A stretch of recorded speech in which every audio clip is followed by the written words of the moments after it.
महाराष्ट्र राज्य वीज वितरण कंपनीच्या 20व्या वर्धापन दिनानिमित्त कोपरगाव शहरात आज 5 जून रोजी वीज सुरक्षा जनजागृतीची फेरी आयोजित करण्यात आली होती। ही फेरी शहरातील महावितरणाच्या कार्यालयापासून सुरुवात होऊन शहरातील मुख्य मार्गाने बस स्थानकापर्यंत काढण्यात आली। फेरीमध्ये महावितरणाचे अधिकारी व कर्मचारी सहभागी झाले होते। फेरी दरम्यान सहभागी कर्मचाऱ्यांनी हातात बॅनर आणि फलक घेत सुरक्षित वीज वापराबाबत जनजागृतीपर संदेश दिले। विजेचा सुरक्षित वापर, अपघातापासून बचाव आणि खबरदारीचे उपाय या संदर्भात फलकाद्वारे माहिती नागरिकांपर्यंत पोहोचवण्यात आली। दरम्यान महावितरण कोपरगाव विभागाच्या वतीने अतिरिक्त कार्यकारी अभियंता धनंजय धांडे यांनी प्रसार माध्यमांशी बोलताना याबाबत अधिक माहिती दिली।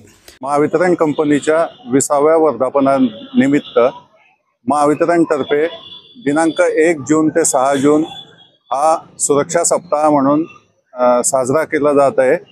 त्या अनुषंगाने आज प्रभात फेरीच्या निमित्ताने जनजागृती व्हावी या उद्देशाने ही फेरी आयोजित करण्यात आलेली आहे। या फेरीमध्ये महावितरण कोपरगाव शहर उपविभाग व ग्रामीण उपविभाग यातील कर्मचारी, अधिकारी तसेच जनमित्र यांचा मोठ्या संख्येने सहभाग आहे आणि लोकांमध्ये विजेबाबत जनजागृती व्हावी, विजेचे अपघात टाळण्यासाठी काय काय उपाययोजना कराव्या याबद्दलचे फलक आम्ही घेऊन शहरामध्ये ही रॅली काढलेली आहे। याचा उद्देश एकच आहे की सर्वांनी विजेचा सुरक्षितपणे वापर करावा, स्वतःही सुरक्षित राहावे आणि इतरांनाही सुरक्षित ठेवावे।